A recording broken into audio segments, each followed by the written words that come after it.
सच्चिदानंद परब्रह्म डॉक्टर जयंत कारपले जी का हम सभी को दिए गए संदेश का वाचन कर रहे हैं।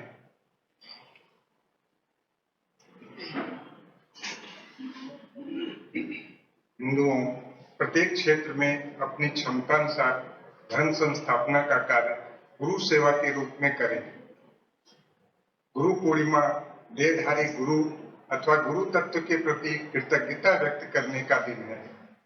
हिंदुओं की धर्म परंपरा में गुरु पूर्णिमा के दिन गुरु दर्शन, गुरु दक्षिणा, गुरु कार्य करने का संकल्प करना आदि का विशेष महत्व होता है। समाज में धर्म और साधना का प्रयास करना एवं धर्मग्लानि की अवस्था में धर्म संस्थापना का कार्य करना भी गुरु तत्व का कार्य है। धर्मग्लानि आने पर आचार्य चाणक्य, श्री विद्यारण्य स्वामी, समर्थ रामदास स्वामी जैसे अनेक महापुरुषों के हाथों कार्य होना आधुनिक युग के उदाहरण हैं। वर्तमान में भी समाज और राष्ट्र में सर्वत्र अधर्म बढ़ गया है। वर्तमान धर्मनिरपेक्ष राष्ट्र में समाज को धर्म न सिखाए जाने के कारण लोग धर्म विमुख होते जा रहे हैं। दूध विक्रेताओं का मिलावटी दूध बेचना, डॉक्टरों का रोगियों को लूटना तथा न्यायाधीशों का सरकारी कर्मचारियों के समान भ्रष्टाचार करना जैसी घटनाएं प्रतिदिन हो रही हैं। इस अधर्म के विरुद्ध समाज को जगाना, अधर्म रोकने के लिए प्रत्यक्ष कार्य करना, पश्चात व्यवस्था को पुनः धर्म के अनुकूल बनाने के लिए प्रयत्न करना आदि आवश्यक कार्य है। आधुनिक युग में धर्म संस्थापना का यही कार्य गुरु तत्व को अधिक प्रिय है। धर्म संस्थापना केवल धर्मनिरपेक्ष राष्ट्र को हिंदू राष्ट्र घोषित करना नहीं, अपितु धर्मग्लानि से ग्रस्त राष्ट्र और समाज के प्रत्येक घटक को धर्मयुक्त बनाना भी है। इसलिए हिंदुओं इस गुरु पूर्णिमा से प्रत्येक क्षेत्र में गुरु सेवा स्वरूप धर्म संस्थापना होने के लिए क्षमतानुसार कार्य करने का संकल्प करो। सच्चिदानंद परब्रह्म डॉक्टर जयंत कारपले जी, संस्थापक। श्री विश्वनाथ कुलकर्णी जी का परिचय जानकर देते हैं। आप सॉफ्टवेयर इंजीनियर हैं। विगत 19 वर्षों से आप हिंदू जनजागृति समिति के माध्यम से राष्ट्र एवं धर्म की सेवा में कार्यरत हैं। वर्तमान में आप हिंदू जनजागृति समिति के उत्तर प्रदेश एवं बिहार राज्य समन्वयक के रूप में कार्यरत हैं। मैं श्री विश्वनाथ कुलकर्णी जी से विनती करती हूँ कि वे आज का प्रवचन आरंभ करें। धर्म संस्थापक भगवान श्री कृष्ण तथा हिंदू राष्ट्र स्थापना के प्रेरणा स्रोत परात्पर गुरु डॉक्टर जयंत बालाजी आठवले जी, इनके चरणों में वंदन कर मैं मेरे विषय को यहाँ आरंभ करता हूँ। आज गुरु पूर्णिमा है। ये दिन शिष्य ने अपने गुरु के प्रति कृतज्ञता व्यक्त करने का दिन है।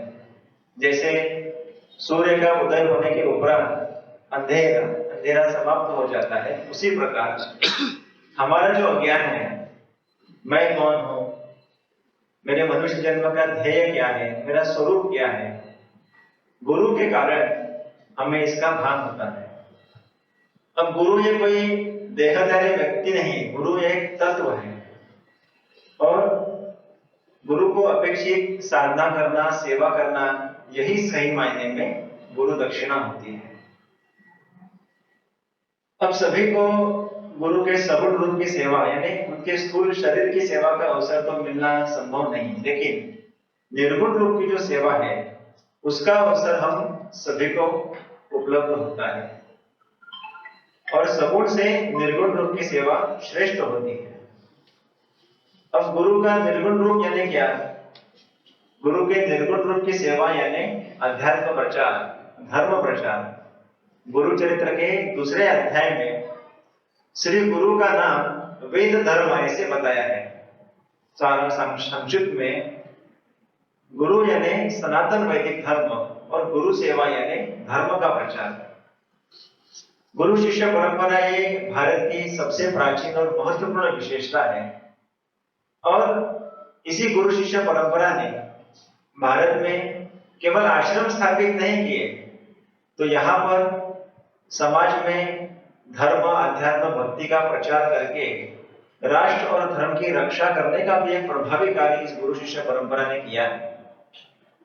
और इसी परंपरा के कारण हिंदू धर्म पर अनेक आघात होने के बावजूद भी आज वो टिका हुआ है। जैसे भगवान श्री कृष्ण और अर्जुन, समर्थ रामदास स्वामी, छत्रपति शिवाजी महाराज, आर्य चाणक्य और चंद्रगुप्त मौर्य, ऐसी विशाल हमारी गुरु शिष्य परंपरा है। इसी परंपरा में एक विशेष नाम है दक्षिण भारत का, वो है स्वामी विद्यारण्य और हरिहर राय बुक्कराय। और आज इसी का एक उदाहरण हम समझ कर लेंगे इस गुरु शिष्य परंपरा का। दक्षिण भारत में यह सन 13वीं सदी की बात है। 13वीं सदी में दिल्ली में सुल्तानशाही चल रही थी और दिल्ली में वहां के हिंदू राजाओं को सुल्तान ने परास्त कर वहां की भूमि पर अपना राज्य स्थापित किया। और वहां के सुल्तान ये सपने देखने लगे कि अब मुझे दक्षिण भारत काबिज करना है। इसीलिए उन्होंने हरिहर राय और बुक्कराय, इन दो लोगों को वहां पर पकड़ लिया, उनका इस्लाम में धर्मांतरण किया और उन्हें दक्षिण भारत में अपना राज्य, इस्लाम का राज्य लाने के लिए दक्षिण भारत में भेजा।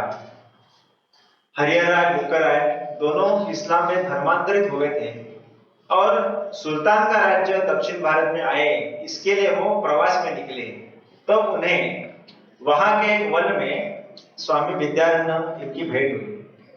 स्वामी विद्यारण्य एक बहुत बड़े संत, वेदों के अभ्यासक, चिंतक होते थे और जब उनकी भेंट हुई, स्वामी विद्यारण्य ने इन दोनों का शुद्धिकरण करवाकर उन्हें हिंदू धर्म में वापस लिया, उन्हें राजधर्म की शिक्षा दी और 13 से 36-30 साल में विजयनगर के साम्राज्य की उन्होंने एक नींव रखी। और हरिहर राय, बुक्कराय, इनके माध्यम से एक विराट हिंदू साम्राज्य की स्थापना, एक विजयनगर का साम्राज्य वहां संपन्न हुआ, वहां स्थापित हुआ, जो लगभग 304 वहां 300 साल 300 वर्ष वहां पर बना रहा। और ये जो विजयनगर का साम्राज्य था, ये संपूर्णतः एक संपन्न राष्ट्र था। यहाँ पर हिंदुओं की अस्मिता, हिंदू धर्म, हिंदू संस्कार, आचार, श्रद्धा, परंपरा, इन सभी का इस्लामिक आक्रमणकर्ताओं से रक्षण किया गया। क्योंकि स्वामी विद्यारण्य इनके जो गुरु थे, स्वामी विद्यातीर्थ महाराज, उन्होंने स्वामी विद्यारण्य को आशीर्वाद दिया था कि आने वाले काल में आप तुम्हें इस्लामिक आक्रमणकर्ताओं से इस भारत भूमि की रक्षा करनी है। अपने गुरु की आज्ञा को मानते हुए उन्होंने विजयनगर का साम्राज्य अपने शिष्यों के माध्यम से, हरिहर राय और बुक्कराय के माध्यम से स्थापित किया और गुरु आज्ञा का पालन किया। इस उदाहरण से हम देखते हैं कि ये जो गुरु शिष्य परंपरा है, इन्होंने हमेशा धर्म संस्थापना का कार्य किया है, धर्म की रक्षा का कार्य किया है। और हरिहर राय, बुक्कराय ये उसका एक आदर्श उदाहरण है। आज उसी प्रकार का काल आ गया है। आज का काल ये धर्म संस्थापना करने का कार्य आ गया है। इसीलिए वर्तमान में कालानुसार श्री गुरु को अपेक्षित ऐसी सेवा यानी हिंदू राष्ट्र की स्थापना करने के लिए प्रयास करना, यही सर्वोत्तम गुरु सेवा है। भारत भूमि में वैचारिक, कानूनी और संगठनात्मक माध्यम से हिंदू राष्ट्र आने के लिए प्रयास करना ही सर्वोत्तम गुरु सेवा है। अब हिंदू राष्ट्र की चर्चा तो गत कुछ साल से चल रही है। अनेक लोगों का समर्थन आ रहा है, अनेक कथावाचक खुल के बोल रहे हैं और एक और विरोध भी हो रहा है, अपप्रचार भी किया जा रहा है कि अरे हिंदू राष्ट्र आएगा तो मुसलमानों का क्या होगा, मुसलमानों को घर के बाहर से निकाल दिया जाएगा, उन पर अत्याचार होंगे, ऐसे अपप्रचार भी चल रहा है। इसीलिए हमें हिंदू राष्ट्र को समझना होगा। हिंदू राष्ट्र ये केवल हिंदुओं का राष्ट्र नहीं है। हिंदू राष्ट्र ये कोई पॉलिटिकल कॉन्सेप्ट, राजकीय संकल्पन नहीं है।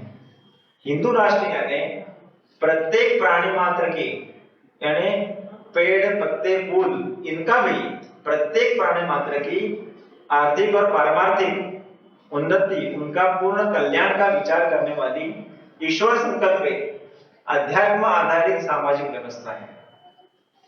वास्तविक में 1947 में जब धर्म का आधार पर बंटवारा हुआ, 48 में पाकिस्तान ने तुरंत घोषित कर दिया कि ये इस्लामिक रिपब्लिक ऑफ पाकिस्तान है।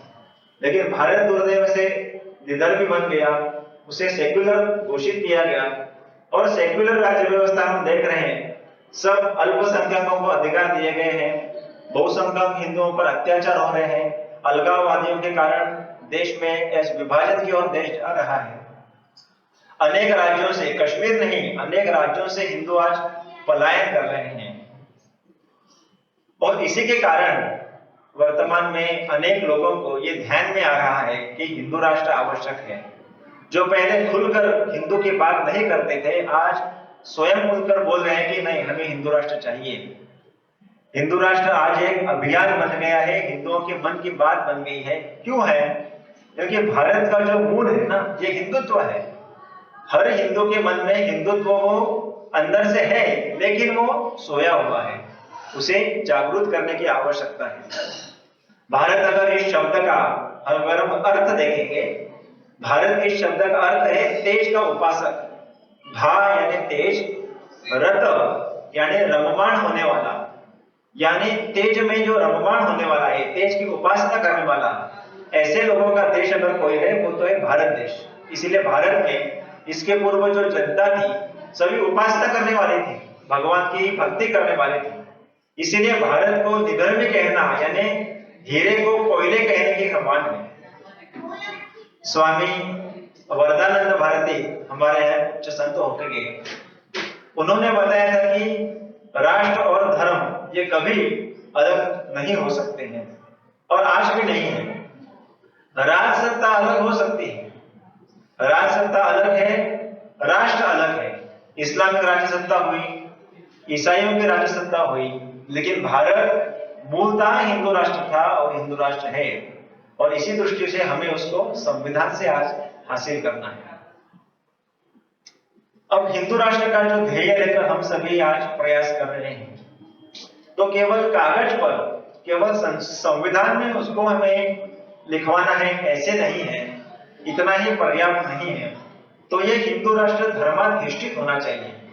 अभी कुछ महीनों से पूर्व हमारे नई संसद का उद्घाटन हुआ, उसमें दक्षिण भारत से एक सेंगोल नाम से राजदंड स्थापित किया गया, जो प्रतीक है कि यहाँ पर राजधर्म रहेगा। लेकिन हिंदू राष्ट्र में वास्तविक रूप में राजधर्म कार्यरत होगा, क्योंकि हिंदू राष्ट्र ये न्याय देने वाला राष्ट्र होने वाला है। अनेक लोग कहते हैं कि अगर धर्म नहीं होगा, भारत निधर्मी होगा तो क्या प्रॉब्लम है, क्या होगा उससे?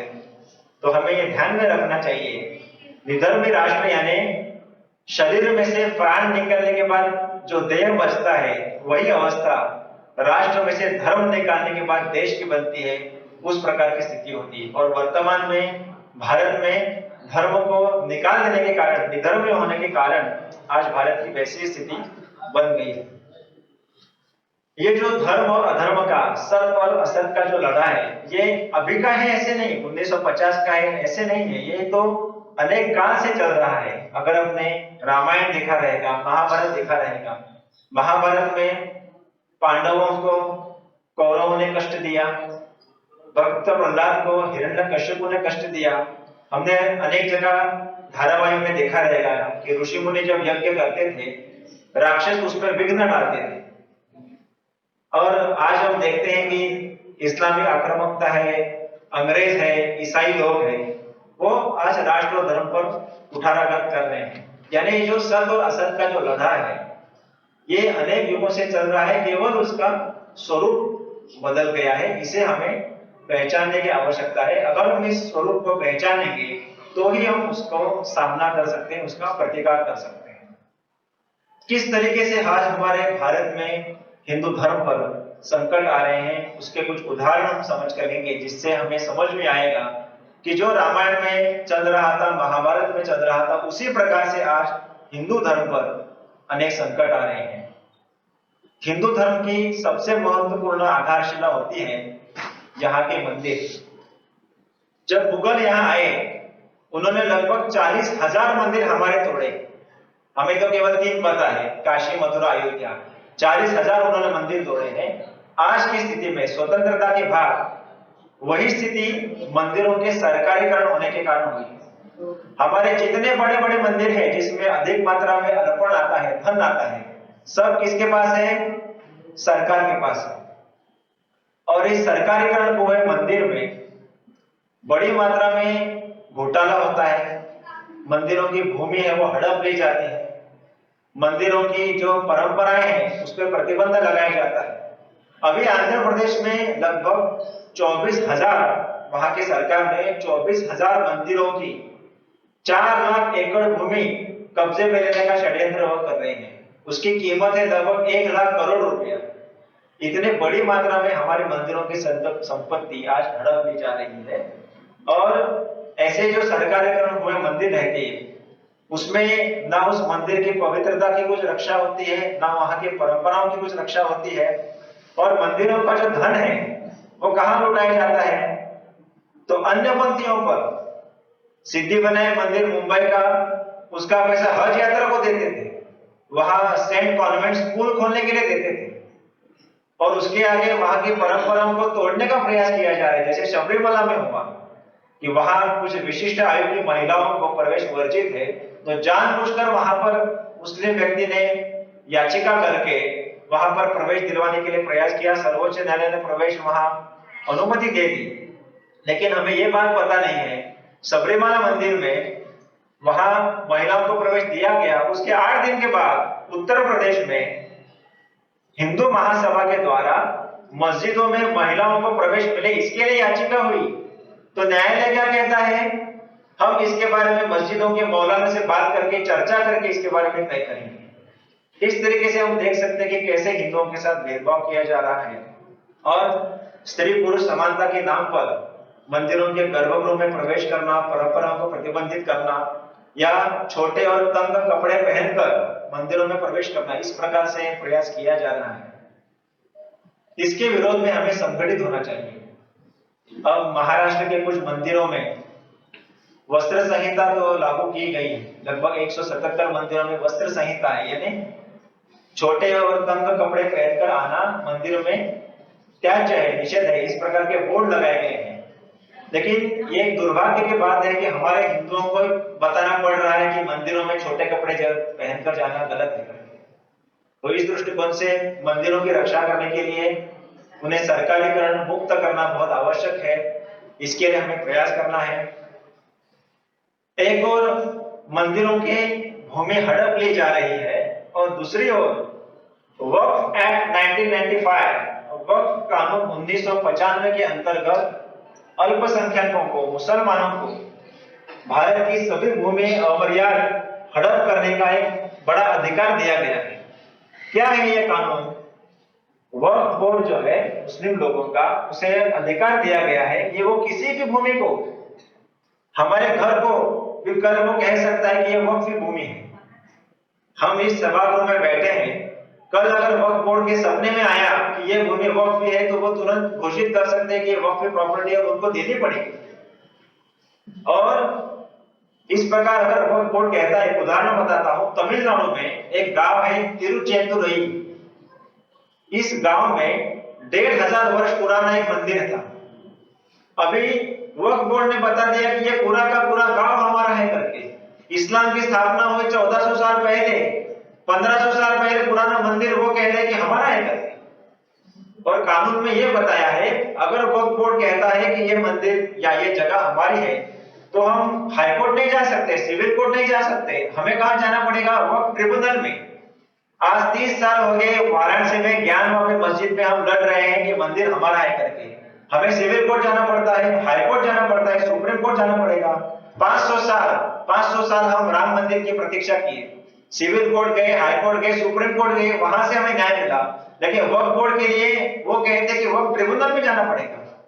यानी चोर भी वही, पुलिस भी वही और जज भी वही। इस तरीके की वहां की स्थिति निर्माण हुई है। इसका परिणाम यह हुआ है, भारतीय रेलवे और भारतीय आर्मी के बाद तीसरे क्रमांक पर भारत में भूमि अगर किसके पास है तो वो है वक्फ बोर्ड के पास।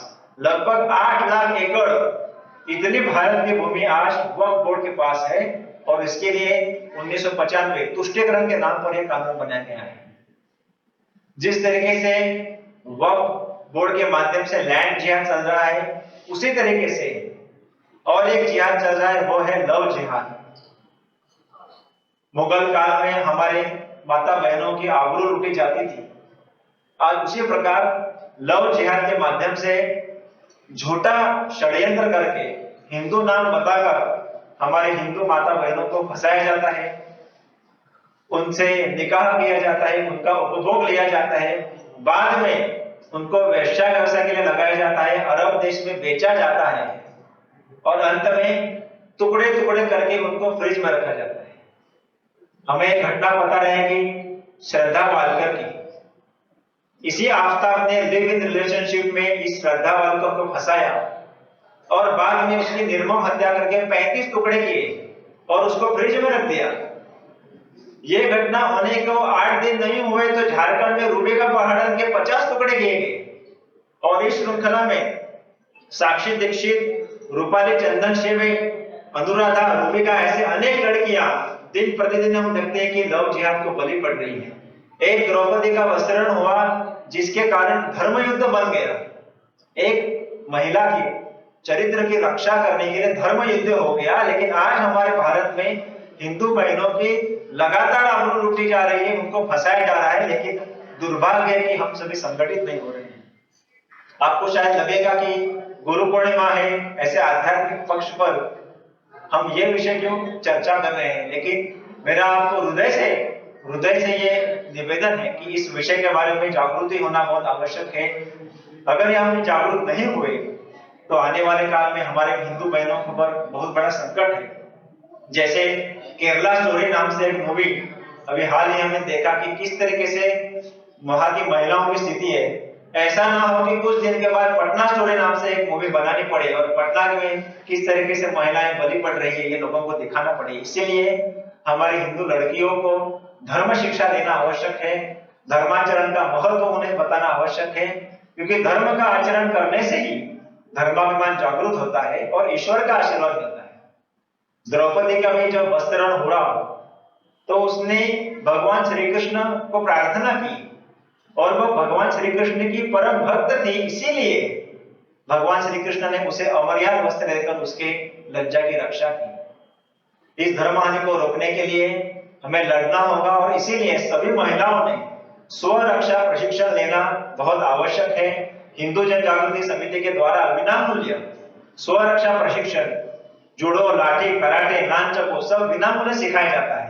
आप में से जिसको भी अगर ये स्वरक्षा प्रशिक्षण लेना है, आज स्वागत कक्ष पर वहां नाम बता सकते हैं या कार्यक्रम होने के उपरांत यहाँ पर एक मीटिंग होने वाली है। जिनको भी इस कार्य में सहभागी होना है, हिंदू राष्ट्र के लिए कुछ करने की इच्छा है, सभी से आह्वान है कार्यक्रम होने के उपरांत हम 15-20 मिनट के लिए एकत्रित आएंगे और क्या हम कर सकते हैं इस दृष्टिकोण से चर्चा करेंगे। ये पूरा विषय इस पुस्तक में बताया गया है। लव जिहाद हिंदू जन जागृति समिति का भारत का पहला पुस्तक है, 2003 में प्रकाशित हुआ, जिसमें लव जिहाद के बारे में पूरी जानकारी और उसके उपाय क्या है ये दिए गए हैं। आप अवश्य पुस्तक लें, अधिक संख्या में लें और अधिक से अधिक हिंदू महिलाओं तक पहुंचाने का प्रयास करें। जैसे लव जिहाद के माध्यम से हिंदू महिलाओं पर अत्याचार हो रहा है, उसी प्रकार हलाल जिहाद के माध्यम से हमारे हिंदू व्यापारियों पर आज आक्रमण हो रहा है। हिंदू समाज को बेरोजगार बनाने का एक षड्यंत्र है हलाल जिहाद। आज हर एक वस्तु, केवल मांस नहीं, आज शाकाहारी पदार्थ, सौंदर्य प्रसाधन एवं पूजा का सामग्री भी, शबरीमला मंदिर का प्रसाद भी आज हलाल सर्टिफाइड था। शबरीमला मंदिर के परिसर में हलाल प्रमाणित उत्पादन के दुकान लगते थे। तो हम देख सकते हैं कि कहां तक ये हलाल जिहाद पहुंच गया है। पूरे हिंदू व्यापारियों से उनसे व्यवसाय छीनने का ये बहुत बड़ा षड्यंत्र है। इसी के कारण केवल 9 साल में हलाल अर्थव्यवस्था की इकोनॉमी, हलाल economy 2.1 trillion American US dollars 9 साल में हुई है और 75 साल में भारत की इकोनॉमी, पूरे भारत देश की इकोनॉमी 75 साल में 3.11 ट्रिलियन अमेरिकन यूएस डॉलर्स हुई है। अगर ये हलाल अर्थव्यवस्था ऐसे ही बढ़ी तो निश्चित रूप में जैसे अंग्रेजों ने ईस्ट इंडिया कंपनी के माध्यम से हम पर राज किया, उसी तरीके से आज आने वाले काल में यहाँ इस्लामिक राज्य आ सकता है। इसीलिए हमें सतर्क होना होगा।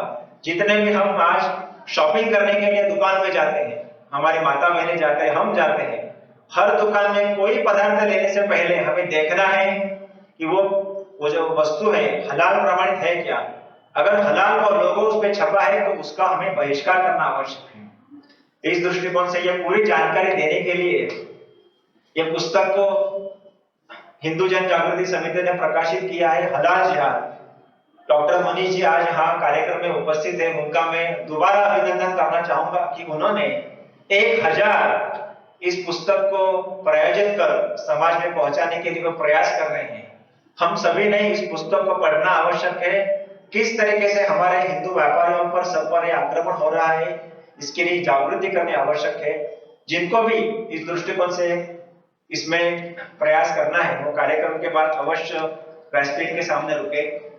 समय कम है, इसके लिए मैं संक्षिप्त में अगला विषय बताता हूँ। जैसे हलाल जिहाद, लव जिहाद, नैन जिहाद हो रहा है, एक और भीषण समस्या हमारे सामने है कि अल्पसंख्यकों की जनसंख्या में बड़ी मात्रा में वृद्धि हो रही है। भारत जब 1947 में स्वतंत्र हुआ, इनकी जनसंख्या 9% थी, आज लगभग 22% के आसपास ये जनसंख्या पहुंच रही है। इसी पटना में कुछ समय पूर्व फुलवारी शरीफ के आसपास पॉपुलर फ्रंट ऑफ इंडिया का एक ग्रुप डॉक्यूमेंट मिला था, विजन 2047। इस डॉक्यूमेंट में लिखा क्या था, 1947 में हमने भारत से टुकड़े करके पाकिस्तान छीन लिया, 2047 में हम भारत में इस्लामिक राज्य लाएंगे और इसके लिए क्या क्या करना है उसका 8 पेज का ब्लूप्रिंट उन्होंने छापा था। जिस तरीके से भारत में इस्लामिक राज्य लाने के प्रयास चल रहे हैं, उससे बहुत कम प्रयास भारत में हिंदू राष्ट्र लाने के लिए प्रयास चल रहे हैं। अनेक हमारे तीर्थ क्षेत्र हैं जो मुस्लिम बहुल हो रहे हैं। हरिद्वार का उदाहरण बताता हूं। गत 10 वर्षों में हरिद्वार, ऋषिकेश के यहाँ पर प्रतिवर्ष वहां 40% मुसलमान जनसंख्या की जनवृद्धि हो रही है और कुछ ऐसा ही चला तो कुछ समय वहां हिंदू अल्पसंख्यक हो जाएंगे। इस तरीके की वहां समस्या निर्माण हो सकती है। इस दृष्टिकोण से हमें देखना होगा। बिहार में भी अगर हम बॉर्डर पर जाएंगे, पूर्णिया लीजिए, कटिहार लीजिए, अनेक जगह पर हम देखते हैं कि हम आज माइनॉरिटीज में जा रहे हैं। उत्तर प्रदेश में 76 जिलों में लगभग 18 जिले ऐसे हैं कि जिसमें हिंदू अल्पसंख्यक हैं उत्तर प्रदेश में। तो हम देख सकते हैं कि आज हिंदुओं की स्थिति क्या हो रही है। हमारे जो त्योहार निकलते हैं तो जानबूझकर उन पर पथराव किया जाता है। ऐसी अनेक घटनाएं चल रही है। अभी महाराष्ट्र में कोल्हापुर में और रत्नागिरी में अनेक शोभा यात्राओं पर पथराव हुए। वहां पर छत्रपति शिवाजी महाराज का राज्याभिषेक का दिन था।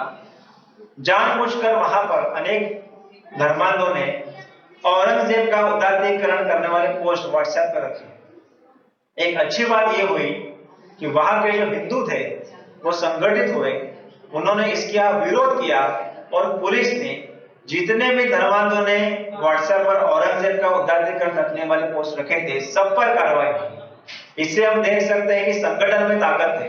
अगर हम संगठित हुए तो निश्चित रूप में हम हमारे जो राष्ट्र पुरुष का अवमान होता है, हमारे यहाँ राष्ट्र पुरुषों के जो राष्ट्र विरोधी है उनका महिमा मंडन होता है, इसके संदर्भ में हम कार्य कर सकते हैं और इसके लिए हिंदू राष्ट्र आवश्यक है।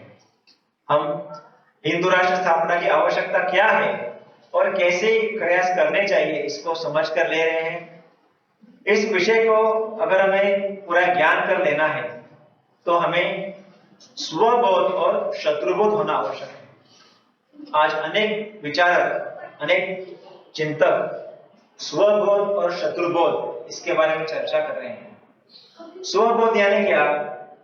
तो स्वयं के बारे में शोध, और शत्रुबोध यानी क्या? तो शत्रु के बारे में विस्तृत जानकारी। स्वबोध यानी मैं कौन हूं, मेरी कमियां क्या है, मेरे बल स्थान क्या है, मेरा कर्तव्य क्या है और मेरी कमियां कम करने के लिए मुझे करना क्या चाहिए। ये हमें आकलन होना बहुत आवश्यक है। पांडव जो थे ये स्वबोध का सबसे अच्छा उदाहरण है, क्योंकि पांडवों ने सभी मर्यादाओं का पालन किया, उनमें धर्म परायणता थी, नीतिबद्धता थी, उनमें किसी का भी द्वेष नहीं, कौरव का भी उन्होंने द्वेष नहीं किया। इसीलिए हमें पांडवों की तरह स्वबोध होना आवश्यक है, उसके लिए साधना करनी आवश्यक है। और भगवान श्री कृष्ण जो थे उन्होंने अच्छी तरीके से शत्रुबोध करवाया। उन्होंने धर्म अधर्म के युद्ध में किस तरीके से द्रोणाचार्य और सभी वहां के जो अति महारथी थे उस नियमों को देखते हुए उनका कैसे वध करना चाहिए, ऐसी शिक्षा अर्जुन को थी। क्यों? क्योंकि उनको शत्रुबोध अच्छे से हुआ था। अगर हमें हिंदू राष्ट्र की स्थापना करनी है तो हमें स्वबोध होना आवश्यक है और शत्रुबोध होना आवश्यक है। और स्वबोध कैसे होगा? तो साधना करने से ही स्वबोध हमें हो सकता है। स्वामी विवेकानंद जो थे, जैसे आशुतोष जी ने बताया, तो उन्होंने कहा है कि अगर ये राष्ट्र जीवित होना चाहिए तो ये पूर्णतः हिंदू धर्माधिष्ठित जीवन प्रणाली को इसने स्वीकार करना आवश्यक है। हमें सभी को हमारे धर्म का आचरण करना बहुत आवश्यक है, क्योंकि हमारे यहाँ एक प्रथा आ गई है कि जो इम्पोर्टेड है वो अच्छा है, जो विदेशी जो है अच्छा है। इसीलिए हम हमारी जो विशेषता है, हमारे धर्म परंपराओं को भूलकर जो विदेश से जब आता है तो उसको हम स्वीकारने को लगते हैं। अभी जो केरला स्टोरी नाम की मूवी हुई, चित्रपट हुआ, उसमें इसी कमी को देखते हुए जो मुस्लिम लड़की थी आसिफा, वो तीनों लड़कियों का बुद्धिभेद करती है। वो उन्हें ऐसे प्रश्न पूछती है जिसके कारण वो हिंदू हमारी जो बहनें हैं उसके जाले में आ जाती है।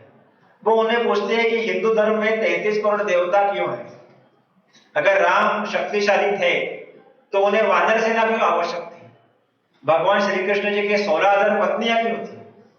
अभी हम अपने धर्म को नहीं पढ़ते, हम सब कार्टून देखते हैं लेकिन रामायण महाभारत नहीं देखते। लेकिन हर मुस्लिम कुरान पढ़ता है, हर ईसाई बाइबल पढ़ता है, लेकिन दुर्भाग्य है कि हमारे घर में हम हमारे बच्चों को रामायण नहीं पढ़ाते, महाभारत नहीं पढ़ाते। और इसी कमी को लेकर केरला में हमारे हिंदू बहनों का बुद्धिभेद किया गया और उनकी श्रद्धा डगमगा गई। उनके मन में प्रश्न निर्माण हो गए कि हिंदू धर्म में ऐसा क्यों बताया है, हिंदू धर्म में इतने देवता क्यों है? और इसी के कारण उसका लाभ उठाकर उनका धर्मांतरण किया गया और बाद में सीरिया में आईसिस में उनको वहां भेजा गया।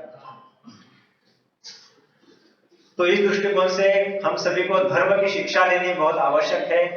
हिंदू जन जागृति समिति के द्वारा ऐसे अनेक धर्म शिक्षा वर्ग चलाए जाते हैं कि जिसमें ये सब जानकारी दी जाती है।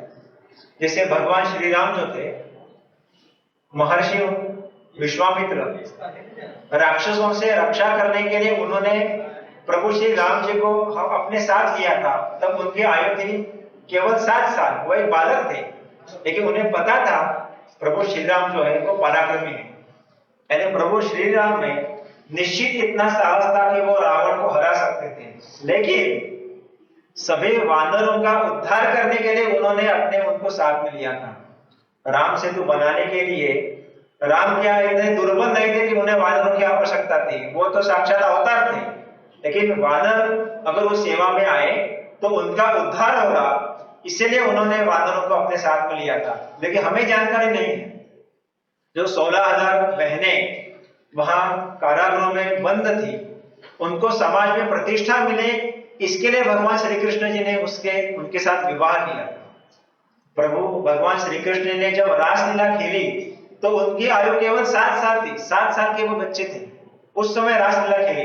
लेकिन उसके नाम पर आज बुद्धिभेद किया जाता है कि भगवान श्री कृष्ण ने रासलीला खेली, उन्होंने महिलाओं के कपड़े चुराए और उनका धर्मांतरण किया जाता है। इसीलिए हमें धर्म शिक्षा होनी चाहिए। हमारे जितने भी धर्म ग्रंथ है उसमें क्या जानकारी है, उसके पीछे क्या तथ्य है, ये हमें पता होना चाहिए और हमारे घर में ये जानकारी हमें देना आवश्यक है। और इसी दृष्टिकोण से हमें जानकारी लेंगे, जैसे हिंदू धर्म में 33 करोड़ देवता क्यों है? अरे ये तो हिंदू धर्म की विशेषता है कि हिंदू धर्म में इतनी देवता है। जैसे बुद्धि के देवता है भगवान गणेश, विद्या की देवता है सरस्वती, धन की देवता है लक्ष्मी, बल की देवता है हनुमान जी। जैसे हम किसी अस्पताल में जाएंगे, अगर मेरी आंख खराब हो गई है तो मैं किसके पास जाऊंगा? आई स्पेशलिस्ट के पास जाऊंगा। फ्रैक्चर हुआ है तो ऑर्थोपेडिक के पास जाऊंगा। हृदय में बीमारी है तो हार्ट स्पेशलिस्ट के पास जाऊंगा। तो अलग अलग इंद्रियों के अलग अलग स्पेशलिस्ट है, ये अच्छी बात है। इसी तरीके से हिंदू धर्म में हर देवता का अलग अलग कार्य है। तो ये हमें जानकारी न होने के कारण हम भी, हमारे मन में प्रश्न आते हैं कि इतने सारे देवता हमारे यहाँ क्यों हैं। इसीलिए हमें धर्म शिक्षा लेनी आवश्यक है, और ये धर्म शिक्षा हिंदू जन जागृति समिति के धर्म शिक्षा वर्ग में दी जाती है। सप्ताह में लगभग प्रत्येक दिन, सोमवार से लेकर रविवार तक, लगभग प्रत्येक दिन शाम के समय, दोपहर के समय, सुबह के समय 1 घंटा, सप्ताह में 1 दिन यह धर्म शिक्षा वर्ग चलाया जाता है। इसमें आधा घंटा धर्म शिक्षा और आधा घंटा धर्म पर होने वाले आघात बताए जाते हैं। जिन्हें भी धर्म शिक्षा वर्ग में जुड़ना है, अपने बच्चों को उसमें जोड़ने की इच्छा है, कृपया अपना नाम स्वागत कक्ष में अवश्य दें, या व्यासपीठ के सामने अभी इस कार्यक्रम की जो बैठक होने वाली है, आप अवश्य रुके और वहां पर अपना नाम दर्ज आए। हम सभी आपको धर्म शिक्षा वर्ग में जोड़ेंगे ताकि हम ये समाज तक अधिक से अधिक पहुंचा सकें। हम सभी, कोई भी व्यक्ति धर्म के दृष्टिकोण से हिंदू है, ये कैसे सिद्ध होता है? तो जन्म से नहीं तो आचरण से। यानी जन्म हिंदू नहीं है तो कर्म हिंदू है, और धर्म का आचरण करना ये हमें आवश्यक है। हिंदू धर्म में 365 दिनों में 150 दिन केवल व्रत रहते हैं, हमारे यहाँ त्योहार रहते हैं। ये हिंदू धर्म की विशेषता है कि हमारे यहाँ हमारे परिजनों पर धर्म का संस्कार करने के लिए इतना सारा अवसर है, लेकिन आज हम उसको एक हॉलिडे के रूप में मनाते हैं, उसको एक पार्टी के रूप में या छुट्टी के दिन पे मनाते हैं। इस दृष्टि से हम सभी को धर्म की शिक्षा लेनी आवश्यक है। अगर हमने धर्म की शिक्षा लेकर आचरण किया तो निश्चित रूप में हम धर्म की रक्षा भी कर पाएंगे। अगर हमें इस भारत भूमि की रक्षा करनी है तो हमें आध्यात्मिक बल भी बहुत आवश्यक है, और आध्यात्मिक बल केवल साधना से ही हम ला सकते हैं। आइए गुरु पूर्णिमा के अवसर पर हम एक संकल्प करेंगे, ये आज से हम साधना आरंभ करेंगे। जैसे परम गुरु डॉक्टर आठवले जी ने बताया, वर्तमान कलयुग में सबसे श्रेष्ठ साधना है नाम साधना, नाम संकीर्तन जप। तो यज्ञानाम जप यज्ञोस्मि, हम सभी ने आज से ही नाम जप करना आवश्यक है। कौन सा नाम जप करना चाहिए? हम जिस कुल में जन्म लिया उस कुल की एक देवी रहती है जिसको कहते हैं कुल देवी। किसी की कुल देवी महालक्ष्मी देवी हो सकती है, किसी की दुर्गा देवी हो सकती है, किसी की अंबा माता हो सकती है। अगर मेरी कुल देवी महालक्ष्मी देवी है तो श्री महालक्ष्मी देव्ये नमः, श्री अंबा माता देव्ये नमः, श्री दुर्गा देव्ये नमः, ऐसा नाम जप मुझे अखंड करना आवश्यक है। अगर मुझे कुल देवी पता नहीं है तो श्री दुर्गा देव्ये नमः, श्री कुलदेवताये नमः, ऐसा नाम जप मुझे करना आवश्यक है। तो आज से ही हम ये नाम जप आरंभ करेंगे। इसी के साथ साथ पूर्वजों के कष्ट के निवारण के लिए हमें श्री गुरुदेव दत्त ये नाम जप करना आवश्यक है। इस दृष्टिकोण से हम सभी आज से ही ये नाम जप करने का संकल्प करेंगे। साधना आज से ही हम यह आरंभ करेंगे, और इसकी विस्तृत जानकारी साधना संबंधी निचले तल पर जो ग्रंथ प्रदर्शनी लगाई गई है वहां पर दी गई है। आप इस ग्रंथों का अवश्य लाभ लें। अंत में इतना ही बताना चाहूंगा, आज आषाढ़ पूर्णिमा है। एक विदेश के साइंटिस्ट होकर गए जिनका नाम है आर्थर चार्ल्स। उन्होंने पुस्तक लिखी थी विजडम ऑफ ईस्ट। उन्होंने एक रिसर्च किया था आषाढ़ पूर्णिमा के ऊपर, और रिसर्च में उन्होंने क्या पाया, आषाढ़ पूर्णिमा के दिन सूर्य की जो किरण निकलते हैं उनका शरीर और मन पर बहुत सकारात्मक परिणाम होता है। साधक की भूख, निद्रा और मन भटकना कम हो जाता है, और साधना करने के लिए सबसे अनुकूल दिन कौन सा रहेगा तो वो है आषाढ़ पूर्णिमा। और हम देखते हैं कि आषाढ़ पूर्णिमा को गुरु पूर्णिमा होती है। तो किस तरीके से हिंदू धर्म वैज्ञानिक है, ये आज विज्ञान से भी सिद्ध हो चुका है।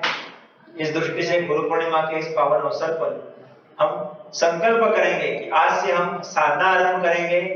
हिंदू राष्ट्र की स्थापना के लिए हम कुछ ना कुछ यथासंभव तन मन धन का योगदान करेंगे। जैसे रात होने के बाद सूर्य का उगना ये काले पत्थर की लकीर है, उसी तरीके से 2025 के अंत में भारत में हिंदू राष्ट्र की स्थापना होगी, ये विधिलिखित है, उसे कोई नहीं रोक सकता। जिसे सूर्य को उदय होने से कोई नहीं रोक सकता, वैसे ही हिंदू राष्ट्र की स्थापना कोई नहीं रोक सकता।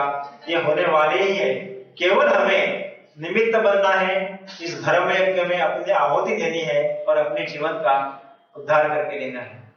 इसी दृष्टि से भगवान श्री कृष्ण हमें इस धर्म कार्य में सहभाग देने के लिए शक्ति, बुद्धि और बल प्रदान करे, ऐसी प्रार्थना करता हूँ और अपने वाणी को यही विराम देता हूँ। नमस्कार। यहाँ इकट्ठे हुए गुरु के प्रति अपनी कृतज्ञता प्रकट करने के लिए सबसे पहले हिंदू जन जागृति समिति का धन्यवाद दूंगा, जो उसने हिंदू राष्ट्र और धर्म जागरण से संबंधित जो भी कार्य है, किस तरीके से शांत होकर हर एक व्यक्ति को प्रेरित करके हर घर में इसकी अलख जगाना, जिस तरीके से हिंदू जन जागृति कर रही है, वो सही में तारीफ के लायक है। आज गुरु पूर्णिमा को हम लोग यहाँ इकट्ठा हो रहे हैं। सबसे पहले मैं अपनी कृतज्ञता, अपना प्रणाम अर्पित करूंगा सच्चिदानंद पर ब्रह्म गुरु जयंत अठावले जी का। उन्होंने एक लक्ष्य निर्धारित किया है हिंदू राष्ट्र का।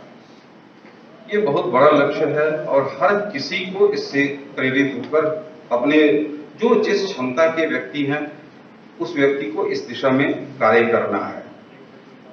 हिंदू जन जागृति इस कार्य में हर व्यक्ति, हर घर, हर व्यक्ति को शामिल कर रही है। हमारा जो लक्ष्य है हिंदू राष्ट्र का, ये लक्ष्य सिर्फ हमारे लिए महत्वपूर्ण है।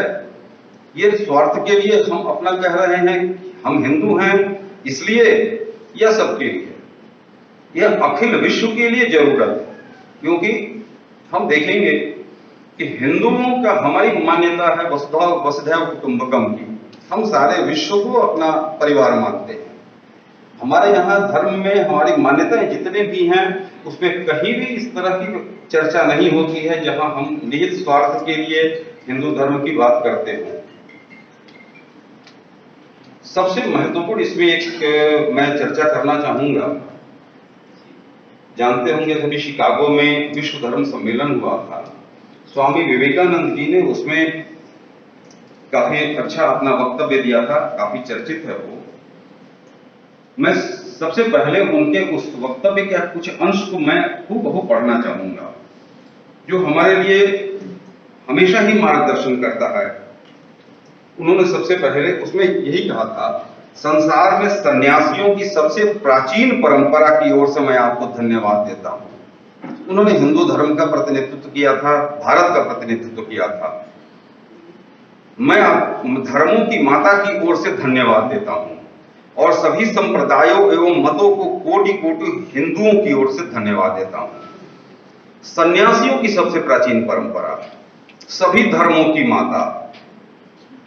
कोई धर्म हम देखते हैं 1400 साल हुआ, कुछ धर्म 2023 साल से है, लेकिन सृष्टि की रचना के साथ सनातन का उद्भव हुआ। जब से सभ्यता विकसित हुई, वो सभ्यता सनातन में ही विकसित हुई। सनातन सभ्यता ही वो थी।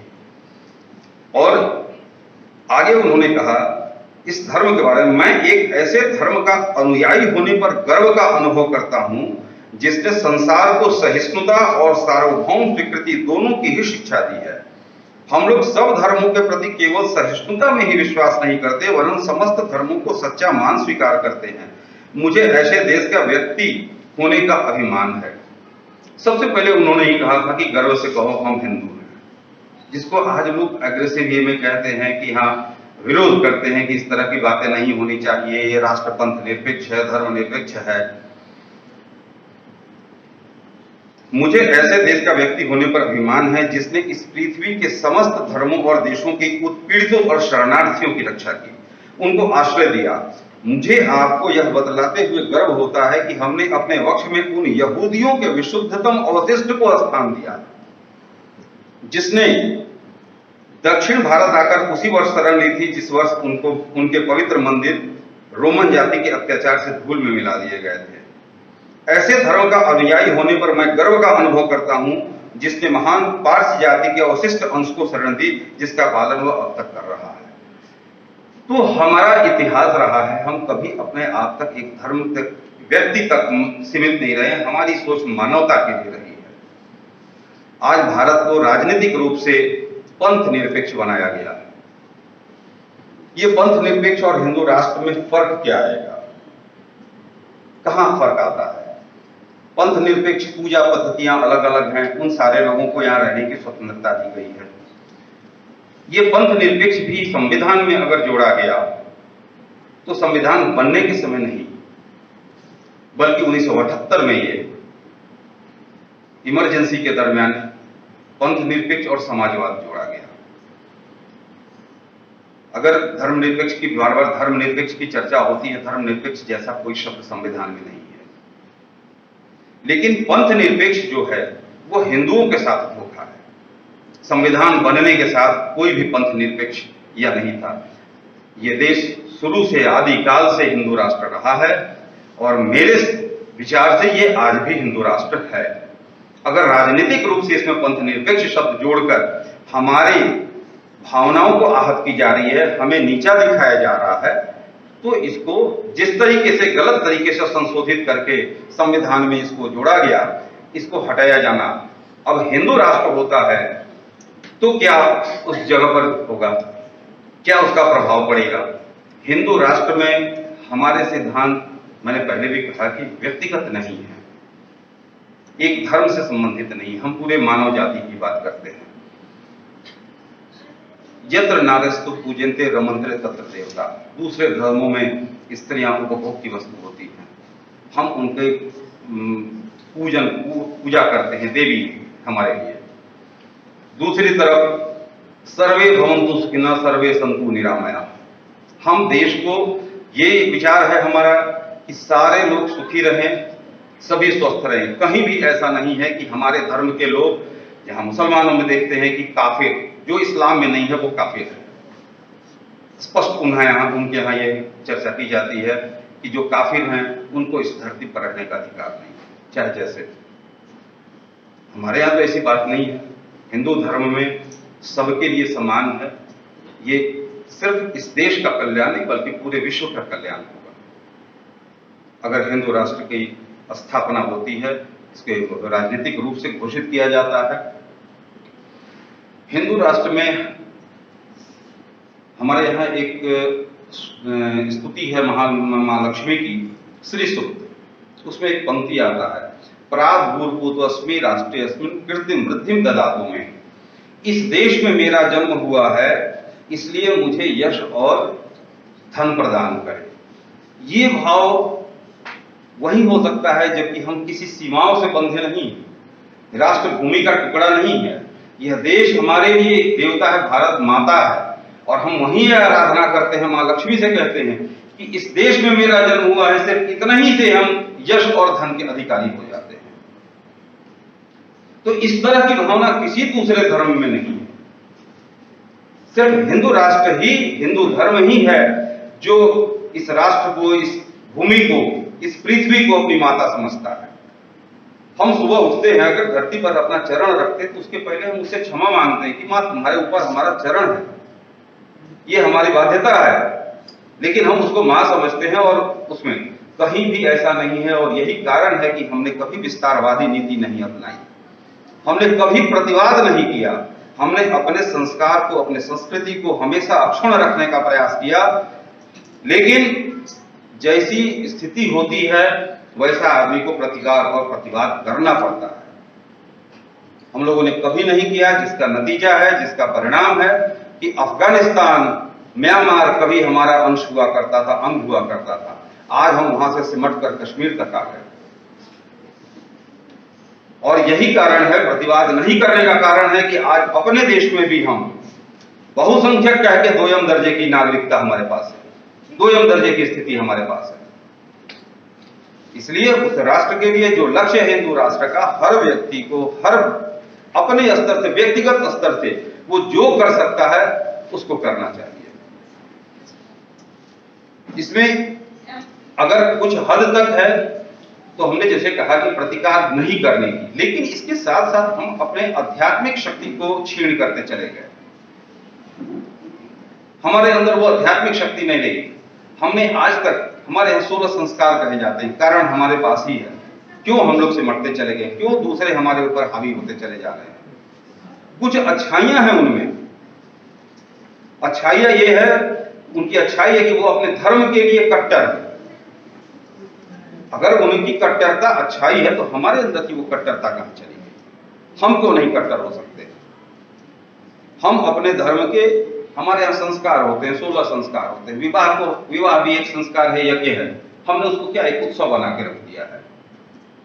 जो कर्मकांड है, जो उसके यज्ञ हैं, वो सेकेंडरी हो जाता है और उत्सव प्राइमरी हो जाता है, वही ज्यादा इंपॉर्टेंट होता है। इस तरह से सारे संस्कार, ये कर्मकांड जो कुछ भी है व्यक्तिगत जीवन में हमारे, वो सारी चीजें धीरे धीरे धीरे धीरे हम लोग छोड़ते चले गए और छोड़ते चले गए। और आज स्थिति हो गई कि हम अपने ही देश में पूरे विश्व की आबादी का 15% हिंदू हैं और भारत की जो भूमि है वो महज 2% है। 15% हिंदू आज 2% भूमि के लिए लड़ रहे हैं। वहां भी वो अलग अलग क्षेत्रों में अल्पसंख्यक हो गए। कारण यही है, अगर गुरुदेव कहते हैं साधना की, नाम जप की, तो ये सारी चीजें दैनिक क्रियाएं हैं जो कि हमको अपने धर्म से जोड़ कर रखती हैं। उसके प्रति हमारे अंदर जो श्रद्धा है वो बरकरार रहती है। इसलिए ये चीजें घर से शुरू हो, हर घर में हर व्यक्ति अपने घर में साधना करे, एक दूसरे को प्रेरित करे और नाम जप, ये सारी चीजें जो हैं, जो भी समिति के द्वारा बताई जाती हैं, सारे किताब मौजूद हैं, वो उसको फॉलो अप करना चाहिए। इस संस्था से जुड़ने का हमारा जो रहा अनुभव, मैंने कभी किसी सभा में नहीं, मैंने देखा कि भारतीय जितने भी हमारे कर्मकांड हैं उनका अपना एक वैज्ञानिक महत्व है। हम उस चीज को जानते नहीं हैं। हमने राम सेतु पर भी प्रश्न किया कि यह काल्पनिक है, तब तक जब तक नासा ने उसे प्रूव नहीं किया कि नहीं ये राम सेतु था, राम सेतु बना हुआ है, इसकी उम्र उतनी है और ये मानव निर्मित। जब नासा ने कह दिया तो हम मान लिए, अन्यथा हम ही कहते थे कि वो काल्पनिक है। राजनीतिक पार्टी ने सुप्रीम कोर्ट में हलफनामा तक दे दिया था कि राम सेतु काल्पनिक है। तो हमारे साथ हमारी सुश्रुत की संहिता शल्य चिकित्सा की, ऑस्ट्रेलिया उसको अडॉप्ट करता है, अमेरिका उसको अडॉप्ट करता है, लेकिन जब दूसरे हमको वो बताते हैं तो हम उसको मान लेते हैं। हम अपनी बात क्यों नहीं समझते? हम उस पर खुद अध्ययन क्यों नहीं करते? उसको अडॉप्ट क्यों नहीं करते? कमी हमारे अंदर भी है, सिर्फ दूसरे को दोष नहीं देना है। एक छोटा सा उदाहरण दूंगा। हमारे पास में गैरेज है बाइक वगैरह बनाने का, उसमें एक मुसलमान लड़का काम करता है, बहुत ही गरीब है। उसकी स्थिति ये है कि जब दिन का खाना किसी का बच जाता है तो वो लेकर घर जाता है, लेकिन शुक्रवार को वो आधे दिन रहता है। क्यों? उसके घर के लोग भी कहते हैं कि नहीं, आज इसको नमाज अदा करना होता है, मस्जिद जाना होता है, इसलिए आज ये नहीं आएगा। और वो 1 हफ्ता अपनी कटौती करता है उस एक दिन के लिए। लेकिन हमारे यहाँ कहाँ इस तरह की स्थिति? लोग मंदिर जाने में भी समय निकालते हैं, सोचते हैं। तो ये सारी चीजें हैं। हम देखते हैं कि हमारे पूर्वज गांव-गांव में हर जगह मंदिर बना हुआ है, लेकिन परित्यक्त अवस्था में है, उसकी देखभाल नहीं प्रॉपरली होती है। और इस तरह से ये चीजें हैं। हमारा यही कहना है, गुरु के प्रति हमारी कृतज्ञता होगी। गुरु के प्रति गुरु ने जो मार्गदर्शन किया है हिंदू राष्ट्र के लिए, ये हिंदू राष्ट्र सिर्फ राजनीतिक रूप से इसको स्थापित कर देने से नहीं होगा। हिंदू राष्ट्र के लिए हर व्यक्ति को अपने अंदर का हिंदुत्व, अपने अंदर का सनातनी को जगाना होगा और उसके लिए जो भी हमारे धर्म आधारित जो भी कृत्य हैं उसको हम अपनी दैनिक क्रिया में ले आए, करें। जिसकी जो क्षमता है, हमने अपने लिए ध्यान रखा, हर साल गांव में कहीं ना कहीं किसी एक मंदिर का जीर्णोद्धार में करा, इसलिए हर साल एक या दो मंदिर होता है और गांव के लोगों को वहां इकट्ठा करके उसकी दैनिक पूजा के लिए जो भी होता है वहां पर बहुत सारी ऐसी चीज हैं। आजकल ग्रुप बन गया है, शिव चर्चा कहीं होती है, कहीं हनुमान चालीसा का पाठ होता है, कुछ भी इस तरह की चीजें हों जो धार्मिक कृत्य वहां हो और इसके लिए लोगों को प्रेरित किया जाए। तो जिसकी जो क्षमता है, जो चाहता है वो कर सकता है, खुद से, अगल बगल, अड़ोस पड़ोस, इस तरह की चीजें होनी चाहिए। समिति हमेशा धर्म शिक्षा का ये करती है, सम्मेलन करती है, इससे जुड़कर इसके बताए मार्गों पर हम चले, इस रास्ते का अनुसरण करें और इस लक्ष्य को पूरा करने में हर कोई अपना योगदान करे। हमारा यही कहना है और इसी के साथ मैं आप सब लोगों का धन्यवाद देता हूँ कि आप सब लोग इसमें शामिल हुए। गुरु पूर्णिमा महोत्सव में गुरु के प्रति अपनी कृतज्ञता प्रकट करते हुए अपने वाणी को विराम दें।